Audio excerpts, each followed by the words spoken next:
ہونا تو یہ چاہیے کہ دوسرے اداکار اور اداکارائیں دیکھ کے عبرت حاصل کریں کہ بھائی کتنی ہی فٹنس کر لو. یہ لوگ تو کروڑوں روپے اپنی فٹنس پہ خرچ کرتے ہیں. مجھے کسی نے بتایا تھا کہ کوئی اداکارہ پتہ نہیں 2 کروڑ روپے اس کی صرف سالانہ اس پہ ڈسٹمپر پہ خرچ ہوتے ہیں. 2 کروڑ یا پتہ نہیں 1 کروڑ ڈسٹمپر پہ, میک اپ پہ, یعنی کہ بھائی دیکھنے میں کیا نظر آئے, اٹریکٹیو. تو جب تک وہ اٹریکشن ہوتی ہے دنیا سلوٹ کرتی ہے, ان کے گانے سنتی ہے, دنیا کہتی ہے واہ واہ واہ. کہیں گزر جائیں تو جھک جھک کے لوگ کوشش کرتے ہیں ان سے سلام کریں, آٹوگراف لیں, ان کے ساتھ اپنی سیلفیاں بنائیں. اب بناؤ نا اس راکھ کے ساتھ اپنی سیلفی ہے بھائی. اب اس سے وہ مر گئی تو بغلگیر ہو نا اس سے. جو جنازہ جب پڑا ہوا ہے تو بولو نا کہ میں اس کی فلمیں بڑے شوق سے دیکھتا تھا, میں بھی اس کے ساتھ ہی لیٹوں گا, مجھے بھی قبر میں اس کے ساتھ لے کے جاؤ. غیر مسلموں کے ہاں تو میت کا عجیب ہی حال ہوتا ہے.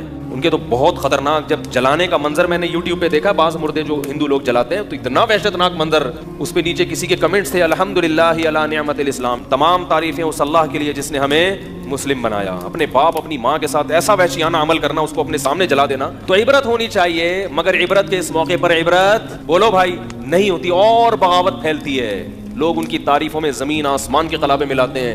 اسی وجہ سے یاد رکھو, اسلام میں کسی غیر مسلم کے لیے مرنے کے بعد دعا کرنے کی اجازت بولو بھائی نہیں ہے. دنیا میں اس کے لیے دعا کر سکتے ہو, زندگی میں مر گیا تو دعا کی اجازت نہیں ہے. اللہ کہے گا کہ اس نے ساری دنیا کو خوش کیا مگر مجھے خوش نہیں کیا. اب یہ میرے پاس آیا ہے تو اس کو سب سے بڑی سزا یہ کہ اس کے لیے دعا کی اجازت نہیں ہے. یہ باغی ہیں اللہ کے.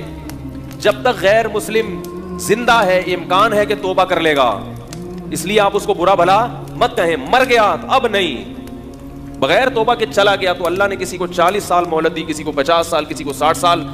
ساری زندگی ساری دنیا کا خیال, مگر جس نے پیدا کیا اس کے لیے کیا کیا آپ نے؟ اس پر ایمان ہی نہیں تھا, کرتے کیا آگے اس کے لیے؟ عبرت کی بات ہے, اللہ عبرت کا نشان بنا دیتے ہیں. مگر افسوس موت کا یقین ہم سب کو ہے کہ مرنا ہے. اتنی ترقی کرتے کرتے آسمان کی بلندیوں تک پہنچو اور دھڑام سے نہیں, ختم, ایک لمحے میں سب کیا ہو گیا, ملیا میٹ ہو گیا. لیکن عبرت کی آنکھیں انسان کی اندھی ہو چکی ہیں. لوگ بتا رہے ہیں کہ بجائے عبرت ہونے کے اور اس کے ایصال ثواب کے لیے اس کے گانے چلائے جا رہے ہیں. بھائی محترمہ ایسے ناچتی تھیں, ایسے گاتی تھیں, یہ ان کی مشہور فلمیں ہیں, اس سے اس کی راکھ کو کوئی فائدہ ہوگا؟ تو بتانے والے بتا رہے تھے کہ بہت مشہور تھی اور بہت دنیا میں اس کے گانے وانے چلے, لیکن اچانک مر گئی.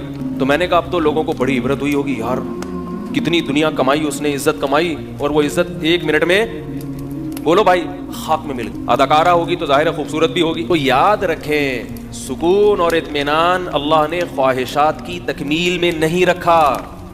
سکون اس میں رکھا ہے کہ جتنا مل رہا ہے اس کو اپنی ضرورت سے زیادہ سمجھیں, اور یہ یقین کر لیں کہ میں اس کا بھی مستحق نہیں ہوں. سفر میں اتنی چیزوں کی ضرورت نہیں ہوتی, یہ مجھے میری ضرورت سے زیادہ